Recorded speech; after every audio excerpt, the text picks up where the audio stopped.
One of the coolest things about RED cameras is the resolution. Hardly any cameras out there shoot in resolutions other than 4K. There's some that are coming into the market right now that can go up to 12K, but RED cameras are known for shooting 8K video. When you think about it, that's crazy. There's really no consumer TV or monitor that can view back in such a high resolution. But despite all of that, I picked up this camera right here. It is the DSMC2 Helium 8K. It shoots in 8K video and does pretty high frame rates as well. If you don't want all of the bells and whistles and all the new features, you can get an older RED camera for a decent price. So in this video, we are going to be comparing the Helium 8K to the Scarlet 5K, seeing which one is better, does resolution make a difference, and which one should you get. Our first camera we're going to be testing is the Scarlet Mysterium X. This came out in 2011. It shoots 5K at like 4 frames per second. So pretty much unusable at 5K. But it does shoot at 30 frames per second in 4K. That's what we've been using for the last 3 years now. It is a pretty decent camera. We made our documentary on it and it looks really great. Our other camera we're going to be using is the RED Epic W. This has the Helium 8K sensor and is the same sensor that is in their DSMC2 Helium 8K. The only difference between this camera and the brand new one is the computer. It can shoot in a little bit higher frames rate, but other than that, everything is exactly the same. And in fact, I can upgrade this camera later on to the DSMC2 if I want to.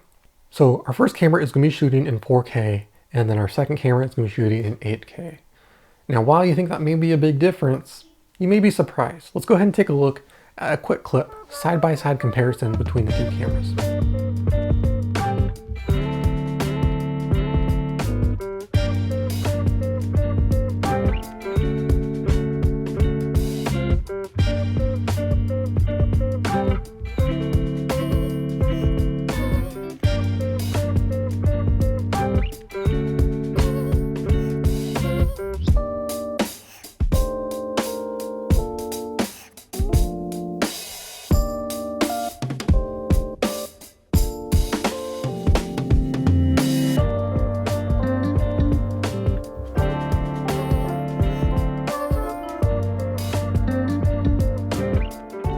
So which one do you think is which, camera A or camera B?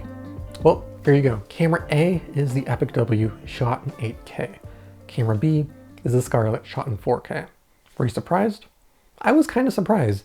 For being 8K versus 4K, you would have thought there was a huge difference, but really, not a lot. Both of these cameras were shooting in IPP2. This one had to be converted later on in post.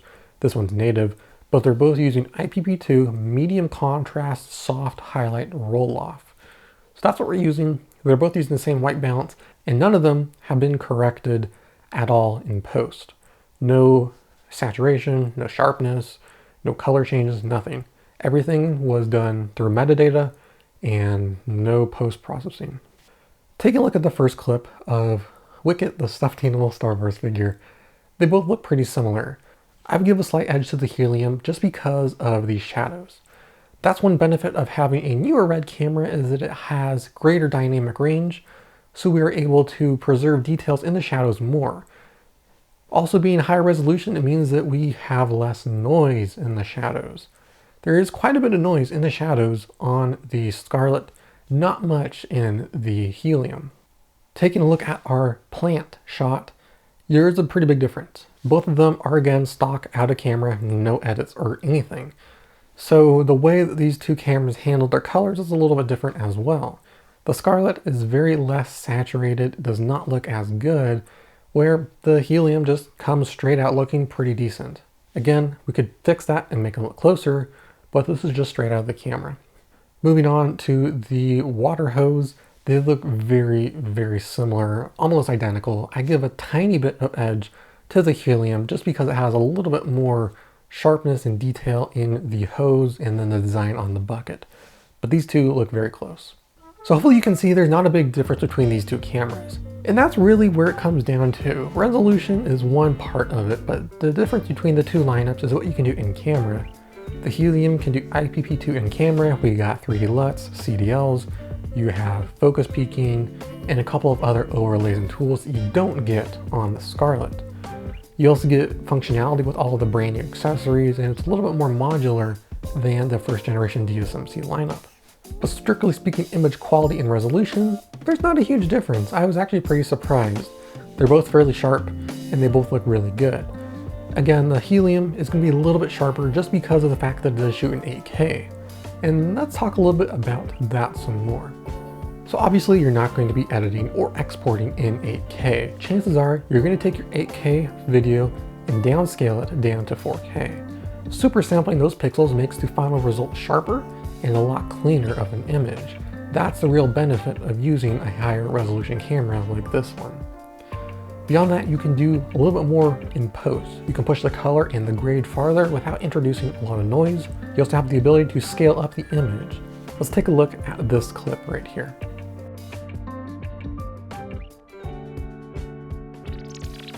The last shot you saw right there was zoomed in to 100%. So we have a 4K timeline and we scaled that 8K clip to 100%. To fit our 8K into a 4K timeline, we have to scale down to about 40%.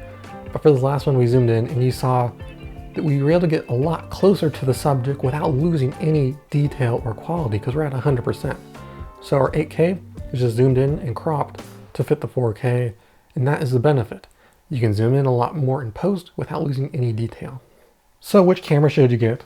Well, it's kind of going to depend on what you want to do. The Scarlet is a really great camera. You can get these for about $4,000 right now on eBay. And I think it's a really great camera overall if you're just starting out. It really comes down to whether you want DSMC1 or 2 and those in-camera features. Beyond that, resolution is only going to give you a little bit more sharpness and a little more flexibility in post. But not having as much flexibility in post makes you a better filmmaker on set. So anyway, that's what I think. Let me know what your opinions are about the two cameras. And that's going to do me for this video. Thank you for watching as always. This is Mark, and I'll see you in the next one.